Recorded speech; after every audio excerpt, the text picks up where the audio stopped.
Nós temos aqui uma reportagem que diz o seguinte, da Folha de São Paulo. No último dia 12, Eric Schaefer, 16 anos, saiu de sua classe no Colégio Objetivo de Taubaté. Foi ao banheiro. Lá, Eric deu um tiro na cabeça com uma pistola 7,65. Morreu na terça-feira passada na UTI do Hospital Santa Isabel. Por que esse jovem se suicidou? Por que milhões de jovens se suicidam no mundo inteiro? Por que tantas pessoas fogem da vida? Será que a vida perdeu o sentido? E é sobre esse tema que o programa Anunciamos Jesus de hoje vai falar. E para isso nós contamos com a presença do Padre Léo. O Padre Léo está aqui para conversar com a gente exatamente sobre esse tema, o sentido da vida. Acho que a gente podia começar essa nossa conversa você falando alguma coisa sobre isso, sobre o sentido da vida.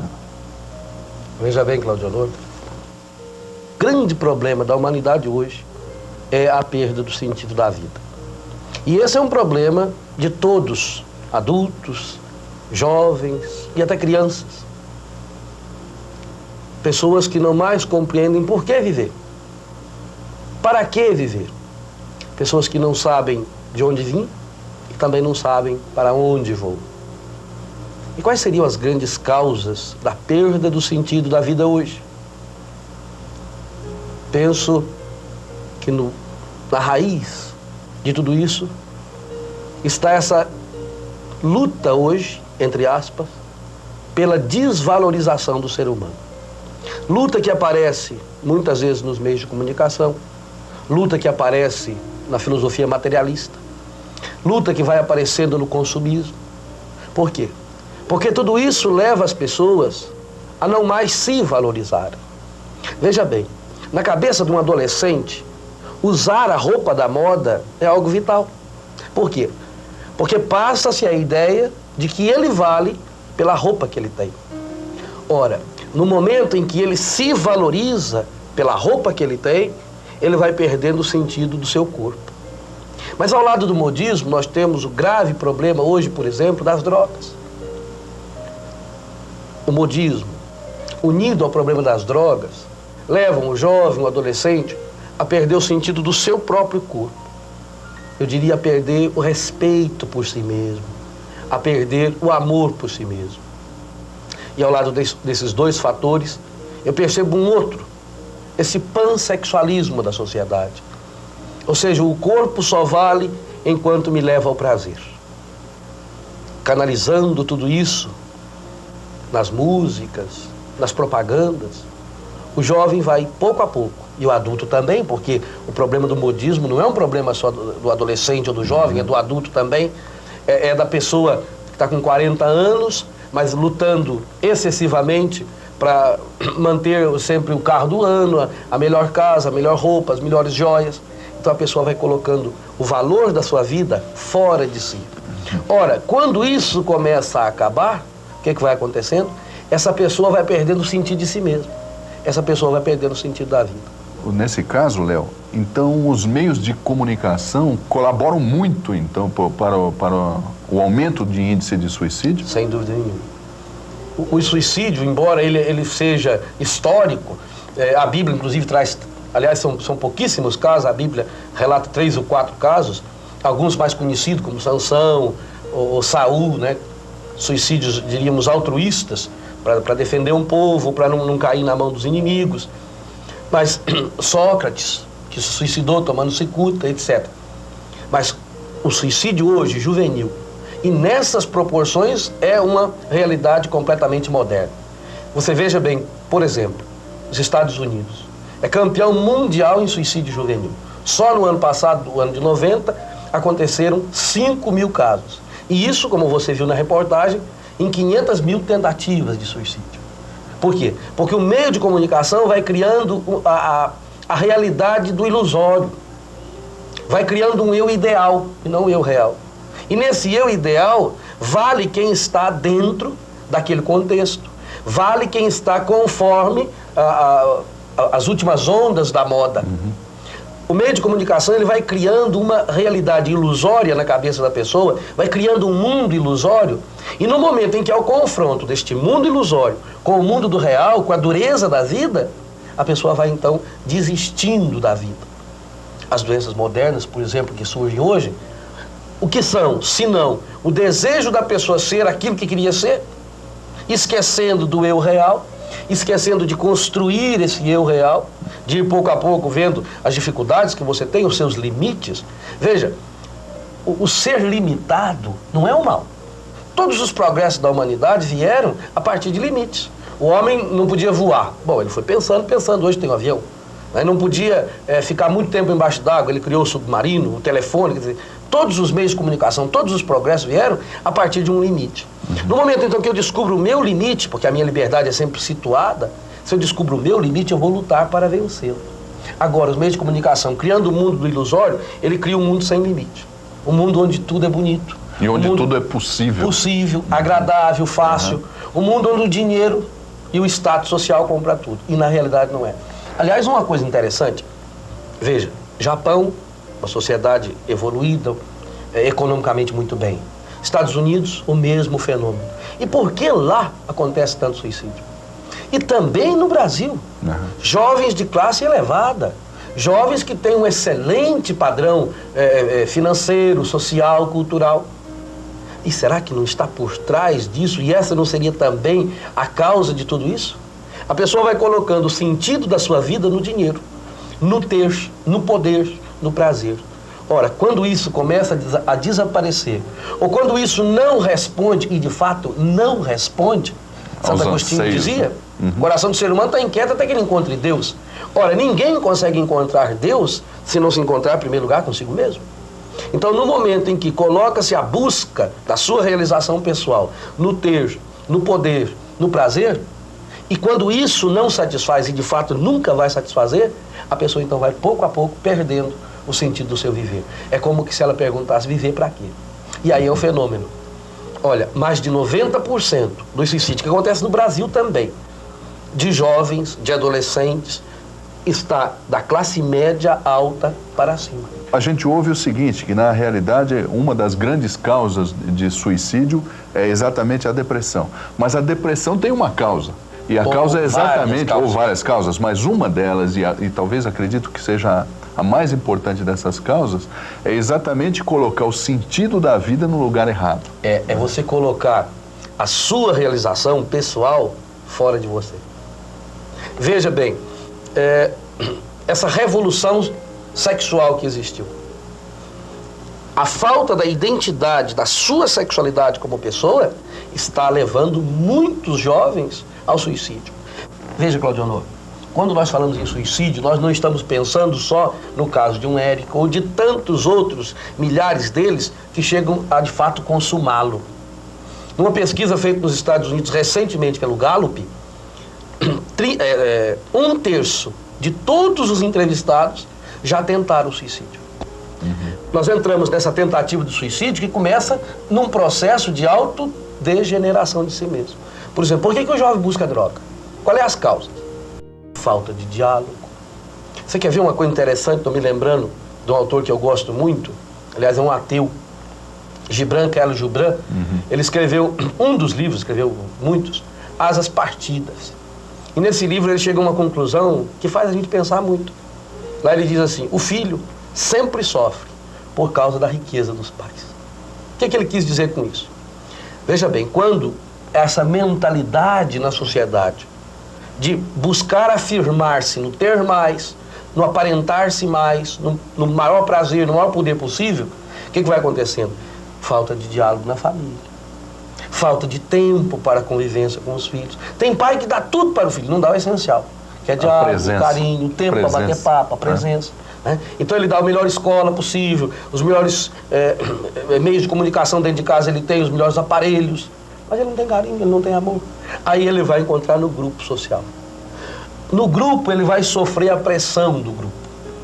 Uma das grandes causas, eu creio, aliás, Elias Murad, para mim, a maior autoridade brasileira em problemas de tóxicos, especialmente jovem, ele vai afirmar isso também, a grande causa que provoca a dependência, que é um processo de autodegeneração, é a influência do meio.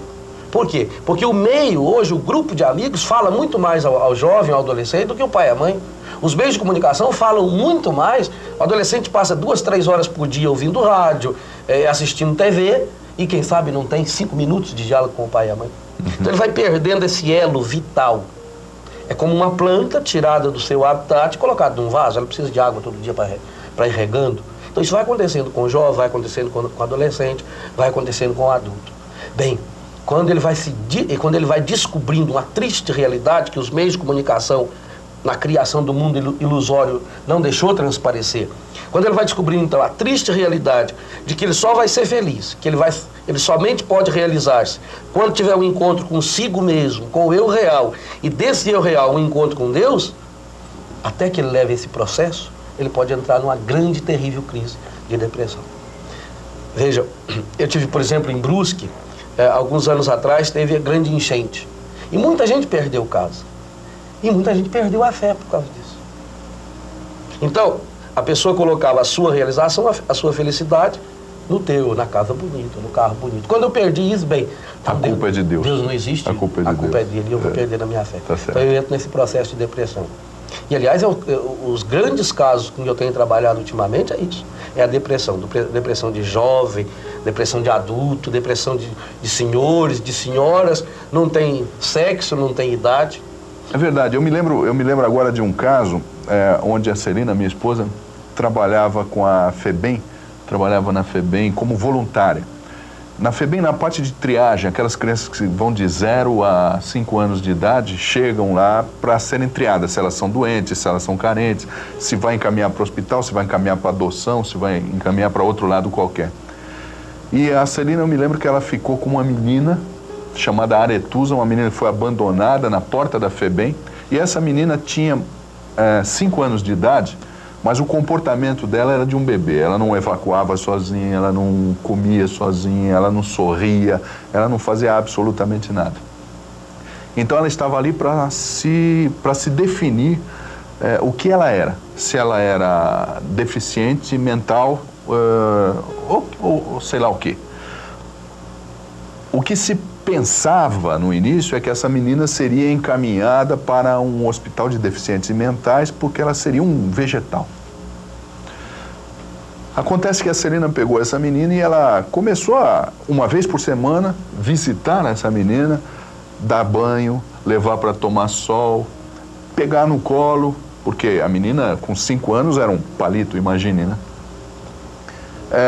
Fazer carinho. Depois de alguns meses dessa convivência, o primeiro sinal de retorno à vida que essa menina deu foi um sorriso. A menina sorriu para ela. E a partir desse sorriso, tudo mais. A menina começou a caminhar, começou a se firmar nos pés primeiro, depois a caminhar, depois a evacuar sozinha, depois a se alimentar sozinha, etc. E hoje a menina foi adotada por uma família, foi encaminhada para adoção e foi adotada por uma família. Então, essa experiência vivida, essa experiência de fato, mostrou que ninguém consegue amar sem ser amado primeiro. O que essa menina tinha? Nada, falta de amor. Quando ela se sentiu amada, ela passou também a se amar. Então eu acredito que uma das causas grandes de depressão e, consequentemente, de suicídio é exatamente isso. A pessoa não conseguiu entender que Deus a ama profundamente e que esse amor de Deus profundo, forte, traz como consequência o amor dela por ela mesma, o amor dela pelas outras pessoas. E aí as causas de depressão vão todas por água abaixo. Ô Léo, eu gostaria de saber de você o seguinte, a gente tem tido notícias, inclusive eu fiquei sabendo, de algumas pessoas que se suicidaram e a família tentou ir numa igreja e pedir para celebrar uma missa de 7º dia ou para celebrar uma missa de corpo presente e o padre se negou a celebrar. A minha pergunta é a seguinte, a igreja condena o suicida? Quer dizer, ele está no inferno e acabou? Veja, é muito interessante essa pergunta para esclarecer muito. Eu reconheço que isso acontece, que isso aconteceu no passado, na Idade Média isso acontecia com frequência. Eu não posso afirmar que era doutrina da igreja. Penso que a igreja nunca teve uma doutrina afirmando isso. A igreja nunca condenou ninguém, nunca a igreja mandou alguém para o inferno, nunca disse que está no inferno. O inferno é uma possibilidade. Mas por que isso acontece? Veja, a igreja entende, e isso é correto, que a vida é dom de Deus. Que ninguém pode gerar a vida e tirar a vida a não ser Deus. Bem, o suicida era alguém que tirou a sua própria vida. A igreja entendia, então, que essa pessoa estava como que indo contra Deus. Ora, por que isso acontecia? Porque até muito pouco tempo atrás, nós não tínhamos outras ciências desenvolvidas, por exemplo, a psicologia, a logoterapia, que é uma espécie de psicologia, um ramo da psicologia muito bom, a sociologia, que nos ajudam hoje a compreender as causas do suicídio. Hoje, a igreja tem, aliás, sempre teve, uma atitude de misericórdia. Quando a igreja não assumia celebrar publicamente uma missa, por exemplo, de corpo presente, a igreja também tinha um sentido pedagógico, de mãe. Não que a igreja não rezasse pelo suicídio, de maneira nenhuma, mas a igreja queria evitar a propaganda do suicídio e até perder, vamos dizer, perder pontos na luta a favor e em favor da vida. Hoje a igreja, com a ajuda das demais ciências, ela consegue compreender, e disso eu tenho assim uma profunda convicção, de que a pessoa que suicida, que o suicídio é como que a etapa conclusiva de um terrível processo de perda do sentido da vida, de autodegeneração. Eu não acredito, pela minha fé em Deus como padre, como ser humano, como cristão, que alguém pura e simplesmente mata-se. Não acredito. No fundo, todo ser humano e também todo ser não humano, os animais, lutam pela vida. O que acontece hoje, e é isso que nós conversávamos no início, é essa perda do sentido da vida, que vai como que afunilando e chega um momento extremo de uma atitude extrema, o suicídio. Mas a igreja continua tendo, sempre teve e continua tendo uma atitude de misericórdia. E isso é muito e profundamente evangélico. Mateus 7, Jesus diz, e nisso ele é categórico: não julgar.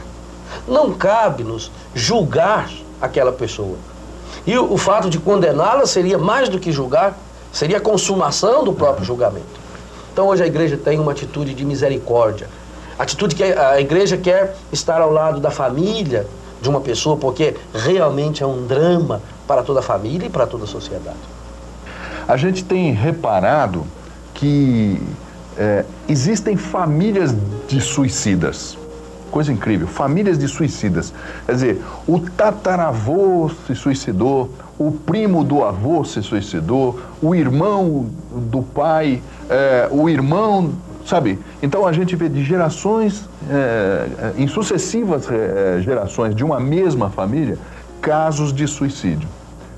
O que você diria sobre isso? É coincidência? Porque não é possível que seja. Não, realmente não é coincidência. Veja bem, existem doenças hereditárias. Diabetes, por exemplo. A bisavó era, a mãe, a filha, etc. Outros tipos de doenças físicas hereditárias. Eu acredito profundamente que também existam doenças psíquicas, que são hereditárias, e doenças espirituais que são hereditárias. Veja bem, um suicídio numa família, ele traumatiza toda a família. Toda. Ele passa essa experiência. Se não é uma experiência assimilada de misericórdia, de amor, de tentar compreender e de superar o problema, fica uma marca no subconsciente, no inconsciente e no coração dessa pessoa. E isto passa para o filho. A criança um dia vai ouvir que o vovô se suicidou. Ela vai ouvir isso. E isso vai estar gravado no coração dela. Como fazer para que uma pessoa que perdeu o sentido da vida, que nós falamos no início, e que está caminhando para uma autodegeneração, como é que ela pode retornar a essa vida? Quais os caminhos práticos? A receita do bolo. A receita do bolo, tá. Bem, receita pronta é muito difícil, porque nós precisamos descobrir junto qual é a causa de tudo isso. Onde está a raiz de tudo isso? Para alguns é uma briga com o pai, para outros é a ausência do amor do pai, a ausência do amor da mãe. Para outros é um trauma já com 15, 16 anos, por exemplo, uma iniciação sexual mal resolvida, traumática. Então, a origem desse processo de autodegeneração, ela não é a mesma. Aliás, também o processo não é o mesmo. Então, descobrir esta causa. Tentar levar a pessoa a descobrir dentro de si, porque Deus mora dentro dela, e Ele habita nela, queira ela ou não queira, Deus mora dentro da gente, mesmo que seja uma presença sufocada, a descobrir dentro dela, quer dizer, o caminho que eu quero seguir, para onde eu quero ir. Agora, eu creio profundamente, não só como padre, mas como pessoa humana, que isso é impossível se a pessoa não descobrir o caminho de Deus. De um Deus que ama, de um Deus que liberta, de um Deus que cura. Portanto, buscar alguém que já está num processo de caminhada, buscar alguém que está num processo de discernimento bom, isso me ajudaria a redescobrir o fio da meada.